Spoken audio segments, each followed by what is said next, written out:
L'indépendance du Conseil du statut de la femme est en jeu. Quand Mme Pelchat était présidente du Conseil du statut de la femme, elle a été dégommée avant la fin de son mandat. Pourquoi? Quelques mois seulement après la diffusion de l'avis dont on parle. Je ne veux pas rentrer dans certaines considérations et c'est moi qui ai soumis à Monsieur le Premier ministre Charest le nom de Mme Méville-Deschênes qui arrivait à la fin de son mandat comme ombudsman. Qui était votre ancienne collègue à Radio-Canada, oui. votre amie.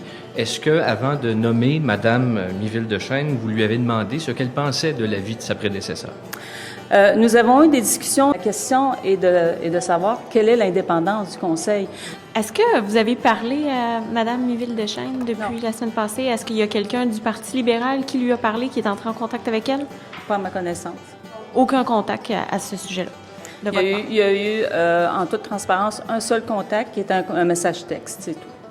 Est-ce qu'on peut savoir le sujet? Ben, c'est au sujet de ça. Piquez ma curiosité, que disait votre message?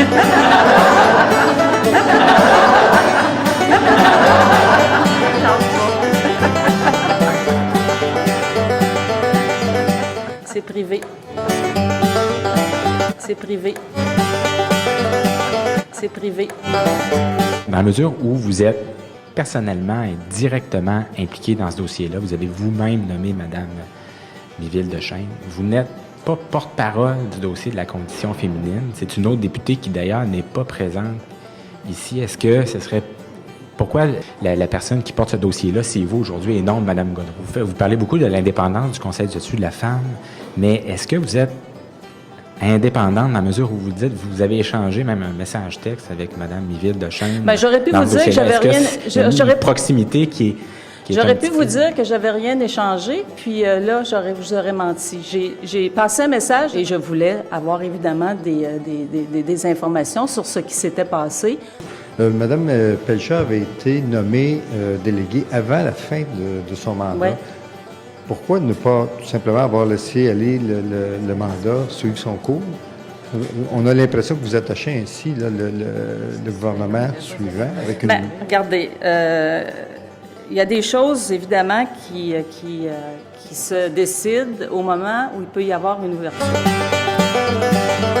Regardez, il y a des choses, évidemment, qui se décident au moment où il peut y avoir une ouverture.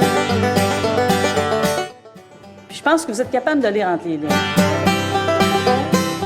Maintenant, le poste du Conseil du statut de la femme, c'est moi qui ai suggéré Mme Méville-Deschênes parce que je pense que là, nous sommes dans une situation où il faut absolument dire à quel point le Conseil du statut de la femme est un organisme qui doit avoir son indépendance.